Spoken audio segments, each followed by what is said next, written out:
naman sa hindi ako namamansin. As in talagang kasi kung minsan, syempre, depende yung mga ano natin. Depende sa depende sa dami ng mga bisita ng ano, ng host. Eh di syempre natadabunan yung mga chats natin. So, okay lang naman. Nag-sorry naman ako. Ako nga kung minsan yung mga hindi namamansin sa akin sa LS, hinahayaan ko na lang. Konting bagay lang yan. O, di ba? Kapatid Heavenly, konting bagay lang yan. Mas okay sana yung ano. Basta wag lang silang magsabunutan. Okay na yun. Ayan, Ara and Elo. Sorry naman na ano yung boses ko. Maraming salamat sa support guys ha. Ano lang to, 1 oras lang para hindi masyadong mahabang ire-replay ni Sis Katja. Grabe si Sis Katja ba talaga magre-replay? Huwag mong i-reply to Sis Katja, joke lang ha. Yan ang maganda na sorry. O, di ba? Nag-sorry.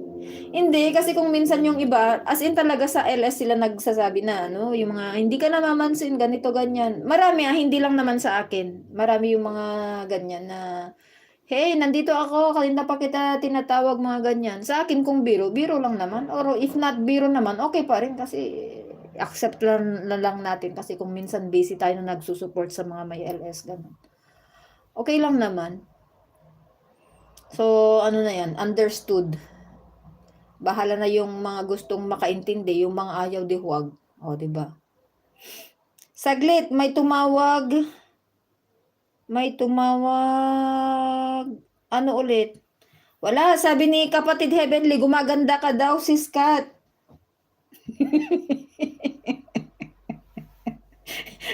Ayan, tumawa si Kuyang Tony. Gumaganda ka daw kasi sis Kat, kaya ano.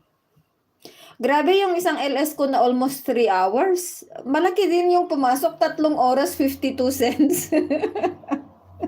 Grabe. Sabi ko 3 oras, 52 cents. Sa bagay, okay na yun. Kasi meron yung isa na nag-LS ako na 1 oras yata, ano lang yung pumasok, 15. So, pag 3 oras, may 50 cents. Ay, okay na rin. God, my God, sabi ko, 3 oras nagyayaw-yaw ka, tapos yun niya lang yung pumasok. Pero okay lang kasi naglilinis naman ako ng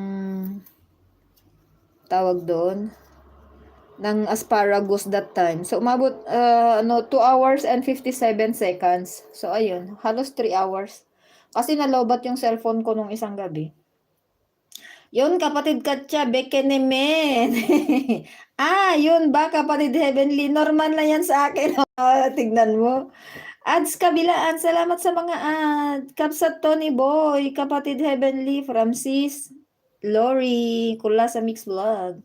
Kapsat Melanie, mega love shout out. Ayan, nag-end na, umalis na ako sa LS mo kanina kasi nag-LS na rin ako. Mare ko'y Kula sa Bulol, from Sis Lori. Sis Lor, anong next challenge natin? Uy, may challenge ba kayo? Kabsat Kulasa, ngayon lang tayo nagkita. Ay naku, long time no see talaga. Gandang gabi, Kabsat. From Kabsat Melanie. Mas maganda ka pa sa gabi, Kabsat Melanie. Ayan, 9 visitors in the house. Salamat po sa support. Sis Melanie, hello again. Oo nga, Kabsat Tony. Sis Born, hello dyan sa tabi-tabi. Nakaano siya, Sis Kat? Si Sis Born, nakamute daw. Sakto din, nag-end ako, Kabsat. Okay. Natulugan ko ngayong LS mo, iniwan ko na lang. Tapos nung nagising ko ako, sabi ko mag-LS na ako kasi ayaw kong mag-LS ng gabi. Kasi mapupuyat si Kapatid Heavenly. Mapupuyat si Kapatid Heavenly pag nag-LS ako ng gabi. Kaya okay na yan. Basta Kapatid Heavenly, wag kang magpuyat sa YouTube. Hayaan mong magpuyat kami ni Sis Katya at saka Sis Lori. Charot.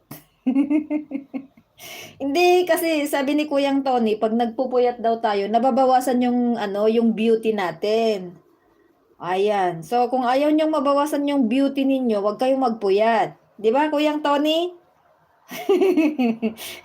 Ayan, advice ni Kuyang Tony, wag magpuyat para hindi mabawasan ng beauty. Madadagdagan daw. Kaya ako nagbabantay ng LS ni Kuyang para hindi mabawasan.